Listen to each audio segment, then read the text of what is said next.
तो आज हम एक साथ 10 आईपीओ के जीएमपी के बारे में देखेंगे।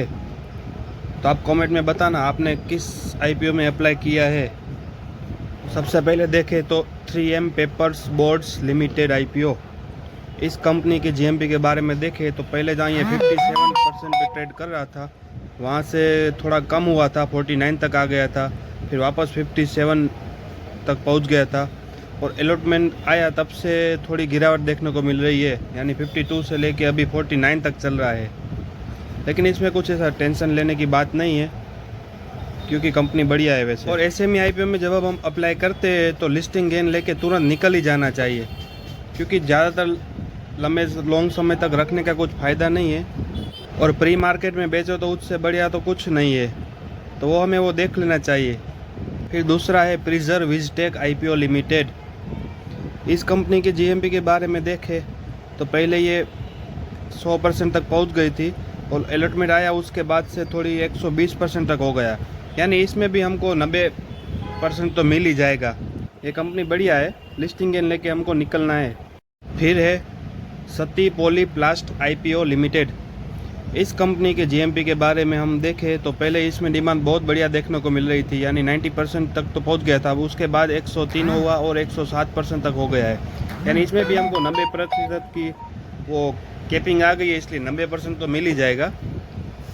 और हमें इसमें भी वही करना है, लिस्टिंग गेन मिले तुरंत निकल जाओ, यह सबसे बढ़िया आइटम। फिर बाद में देखें तो एलिया कमोडिटीज आईपीओ लिमिटेड। इस कंपनी के जीएमपी के बारे में देखें तो पहले जहाँ ये 78% पे ट्रेड कर रही थी, वहाँ से उसमें भी बहुत बढ़िया डिमांड देखने को मिल रही है, यानी 81 हो गया है, तो इसमें भी हमको अच्छा लिस्टिंग गेन मिल जाएगा।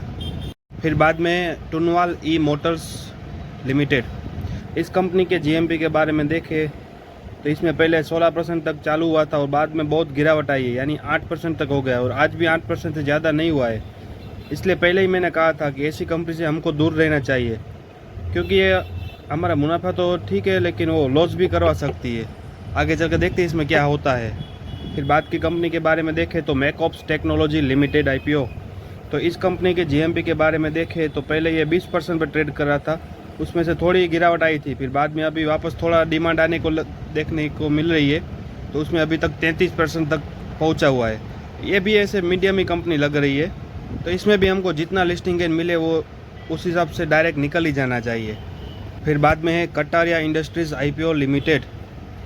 इस कंपनी के जीएमपी के बारे में देखें तो पहले जहाँ ये 52% पे ट्रेड कर रही थी, वहाँ से बढ़ के डिमांड बहुत आई है, यानी 70% तक हो गया और आज 72% तक पहुँच गया है, यानी इसमें भी हमको अच्छा खासा लिस्टिंग गेन मिलने की संभावना है। और वैसे कंपनी भी ये बहुत बढ़िया है। बाद में देखें तो सनस्टार लिमिटेड आईपीओ। ये एक मेन बोर्ड आईपीओ है। इसके जीएमपी के बारे में देखें तो पहले ये 38% से चालू हुआ था और बाद में थोड़ी बहुत गिरावट आई है, यानी इसमें अभी तक 33% तक चल रहा है। तो आगे चल के हम इसके बारे में देखेंगे कि इसमें अप्लाई करना है या नहीं करना है। वो हमारे चैनल से जुड़े रहे ताकि ऐसी अपडेट आपको मिलती रहे। वो फाइनल डिसीजन उसके बारे में हम बाद में देखेंगे दूसरे वीडियो में। फिर एक और अपकमिंग आईपीओ के बारे में देखें तो सार टेलीवेंचर्स लिमिटेड।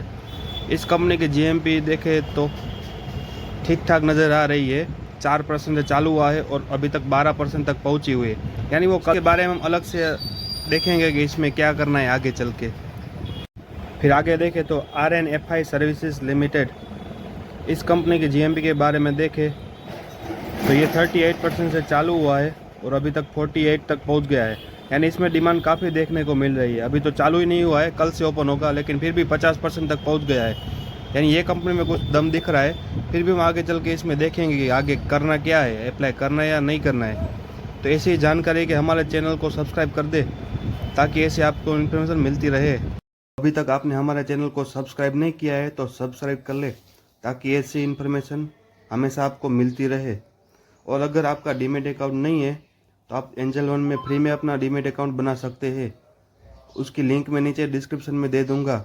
अगर आप जीरोधा में बनाना चाहते हो तो जीरोधा में भी बना सकते हैं, हालांकि उसमें थोड़ा बहुत चार्जेस लगता है, तो दोनों की लिंक नीचे डिस्क्रिप्शन में दे रहा हूँ, वहाँ से आप आसानी से अपना डीमेट अकाउंट बना सकते हैं।